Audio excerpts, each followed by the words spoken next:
Hello বন্ধুরা, ভারত এবং বাংলাদেশের মধ্যে চলে আসা দীর্ঘদিনের সুসম্পর্ক হঠাৎ এত তিক্ততায় পরিণত হলো কি করে? শেখ হাসিনার আমলে ভারতের সঙ্গে বাংলাদেশের কিন্তু একটা সুসম্পর্ক এবং বন্ধুত্বপূর্ণ সম্পর্ক ছিল। হঠাৎ শেখ হাসিনা যাওয়ার সঙ্গে সঙ্গে কিন্তু দু দেশের মধ্যে একটা তিক্ততার সম্পর্ক তৈরি হয়ে উঠেছে।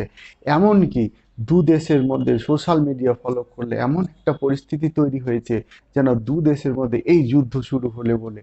তো আজকে আমি এই ভিডিওটাতে দেখাবার চেষ্টা করব দু দেশের মধ্যে এমন কি ঘটলো, কি কি ফ্যাক্টর যার জন্য আজকে এই তিক্ততার কারণ।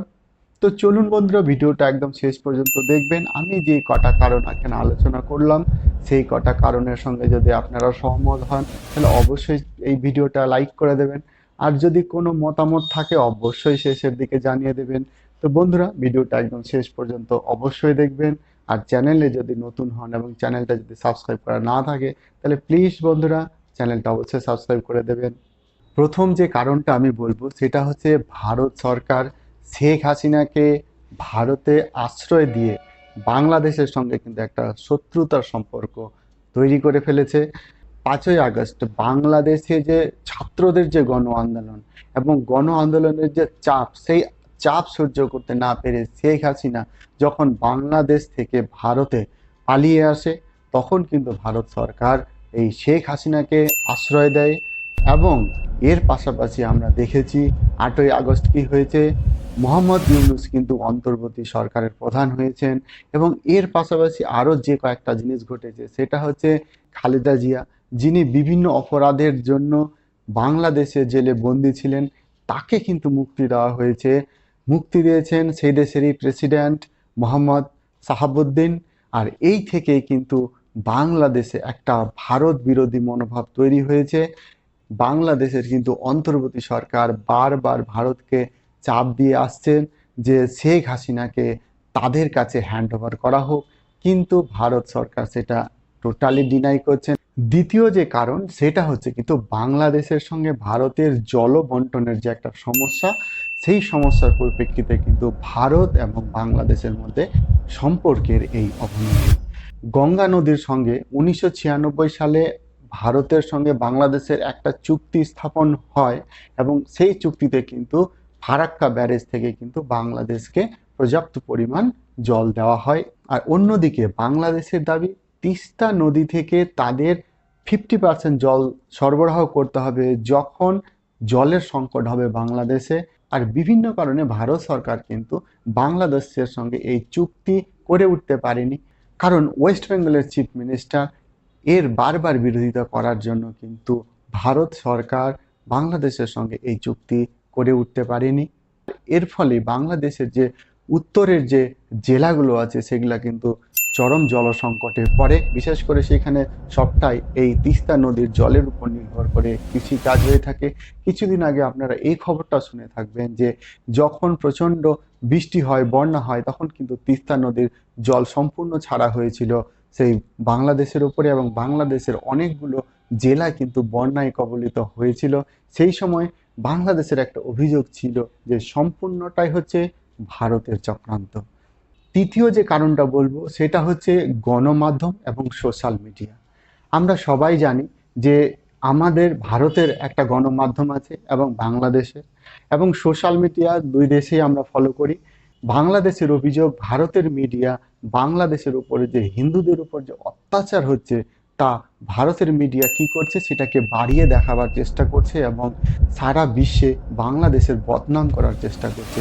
অপরদিকে যে সোশ্যাল মিডিয়াগুলো আছে, সোশ্যাল মিডিয়াতে কিন্তু দেখা যাচ্ছে যে বাংলাদেশে ভারত বিরোধী যে মন্তব্য, তার জেরে ভারতবর্ষ থেকে যে তার প্রতিক্রিয়া দেওয়া হচ্ছে, তারপর সেখানে যে হিন্দুদের উপর আক্রমণ হচ্ছে, অত্যাচার হচ্ছে, এই থেকে কিন্তু দু দেশের মধ্যে পারস্পরিক সম্পর্ক নষ্ট হচ্ছে। 4 নম্বর যে কারণটা বলবো সেটা হচ্ছে বিদেশি প্রভাব। বাংলাদেশে কিন্তু বর্তমানে বেশ কয়েকটা বিদেশি রাষ্ট্রের কিন্তু প্রভাব বর্তমান। আমরা সবাই জানি বাংলাদেশে যে গণ অভ্যুত্থান এবং সরকার পরিবর্তন, এর পিছনে কিন্তু আমেরিকার জো বাইডেনের সরকারের বিশাল বড় ভূমিকা ছিল। আর এর পাশাপাশি বাংলাদেশের সঙ্গে চীনের যে একটা সম্পর্ক, যেই সম্পর্কটা কিন্তু ভারত মোটেই ভালো চোখে দেখছে না।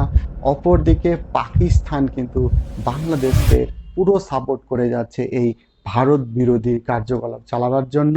ভারত এবং বাংলাদেশের সম্পর্কের অবনতির যে পঞ্চমতম যে কারণ, সেটা হচ্ছে রোহিঙ্গা এবং রাজাকারদের প্রভাব। আমরা সবাই জানি 2017 সালে কিন্তু মায়ানমার থেকে প্রায় 10 লক্ষ রোহিঙ্গা কিন্তু বাংলাদেশে গিয়ে আশ্রয় নিয়েছে। আর এই রোহিঙ্গারা কিন্তু অনেকজনই অশিক্ষিত, যাদের মধ্যে কিন্তু কোনো শিক্ষার আলো নেই, এবং এরা কিন্তু যেমন বর্বর তেমন কিন্তু নির্মম জাতি। এরা যেমন অপরাধ করতে যেমন পিছু পা হয় না, ধর্ষণ, লুট, খুন বিভিন্ন কাজে কিন্তু এরা বাংলাদেশকে বিভিন্নভাবে প্রভাবিত করছে, যে কারণে হিন্দুরা আক্রান্ত হচ্ছে এবং ভারত এবং বাংলাদেশের সম্পর্কে সেটা প্রভাব পড়ছে। অপরদিকে রাজাকাররা, যারা 1971 সালে বাংলাদেশ এবং পাকিস্তানের যুদ্ধের সময় বাংলাদেশের উত্থানের সময় এই রাজাকাররা যারা দমিত ছিল, তারা কিন্তু এই হাসিনা সরকারের পতনের সঙ্গে সঙ্গে কিন্তু জাগ্রত হয়ে উঠেছে, এবং এরা এখন কিন্তু বাংলাদেশে এই ভারত বিরোধী কিন্তু কার্যকলাপ শুরু করে দিয়েছে, এবং বাংলাদেশে বিভিন্ন রকম কিন্তু জঙ্গি সংগঠন এই রাজাকারদের দ্বারা পরিচালিত হচ্ছে, এবং বিভিন্ন রকম হিন্দুদের উপর এবং হিন্দু মন্দির ভাঙচুর, আগুন লাগানোর ঘটনা কিন্তু এই রাজাকাররা জড়িত। 6 নম্বর যে কারণটি বলবো তা হলো মৌলবাদী গোষ্ঠী এবং তালিবানিদের উত্থান। বাংলাদেশে বর্তমানে ইউনূস সরকার কিন্তু এই তালিবানি এবং মৌলবাদীদের কিন্তু উত্থানের প্রধান কারণ।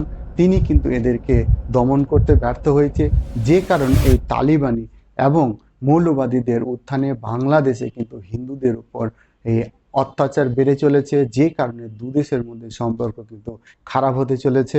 তালিবানদের উত্থানে কিন্তু বাংলাদেশে এই মৌলবাদী গোষ্ঠীরা কিন্তু সোশ্যাল মিডিয়াতে জিহাদি প্রচার শুরু করে দিয়েছে। জামায়াত উল মুজাহিদ্দিন বাংলাদেশ, আনসার আল ইসলাম, এই দুটো সংগঠন কিন্তু ভারতের বিরুদ্ধে বিভিন্ন রকম অ্যাক্টিভিটি শুরু করেছে, যে কারণে দুদেশের মধ্যে কিন্তু সম্পর্কের অবনতি হতে শুরু করেছে। 7 নম্বর যে কারণটি বলবো তা হলো ইউনূস সরকারের কিন্তু ব্যর্থতা। ইউনূস সরকার কিন্তু বর্তমান বাংলাদেশের কিন্তু আইন শৃঙ্খলা এবং বিভিন্ন রকমের উগ্রবাদীদের কিন্তু নিয়ন্ত্রণ করতে সম্পূর্ণ ব্যর্থ হয়েছে, যে কারণে বাংলাদেশে হিন্দুদের উপর যে আক্রমণ হচ্ছে এবং সেটা কিন্তু ভারতে প্রভাব পড়ছে। আমরা কিছুদিন আগে দেখলাম যে চিন্ময় কৃষ্ণ দাসের কিন্তু আমরা দেখলাম জামিন 1 মাস পিছিয়ে গেল, যেখানে আইনজীবীদের উপর কিন্তু বিভিন্ন রকম কেস দিয়ে এবং হুমকি দিয়ে কিন্তু তারা আদালতে তাদেরকে আসতে পর্যন্ত দিল না। আর আমরা দেখেছি তারপরে পরে কিন্তু বিভিন্ন জায়গায় হিন্দুদের মন্দির, হিন্দুদের ঘরবাড়ি এবং বিভিন্ন জায়গায় আগুন লাগানোর মতো কিন্তু ঘটনা ঘটছে। আর এর ফলে কিন্তু ভারত সরকার বারবার বাংলাদেশকে বলে আসছে যে বাংলাদেশে যে সংখ্যালঘু হিন্দু আছে তাদের কিন্তু নিরাপত্তা দিতে হবে, তা না হলে কিন্তু ভারত বাংলাদেশের এগেনস্টে চরম পদক্ষেপ নিতে কিন্তু বাধ্য হবে। তো এখান থেকেই দেখা যাচ্ছে ইউনূস সরকার কিন্তু এই উগ্র মৌলবাদী এবং বিভিন্ন রকম তালিবানদের কিন্তু নিয়ন্ত্রণ করতে ব্যর্থ হচ্ছে। একদিকে যেমন রোহিঙ্গারা আছে, একদিকে তেমন রাজাকাররা আছে। আর ইউনূস সরকার কিন্তু ক্ষমতার লোভে এদেরকে কিন্তু দমন করার সাহসটুকু পাচ্ছে না, কারণ যদি দমন করতে গিয়ে ইউনূস সরকারের আসন বা গদি তাকে চ্যুত করতে হয়, সেই জন্য কিন্তু ইউনূস সরকার এদেরকে কিন্তু কঠোর হাতে মোটেই দমন করতে পারছে না। আর 8 নম্বর যে কারণটা আপনাদের বলবো সেটা হচ্ছে কিন্তু বাংলাদেশের মানুষদের বর্তমান ভারতের প্রতি তাদের মানসিকতা বা তাদের মতামত।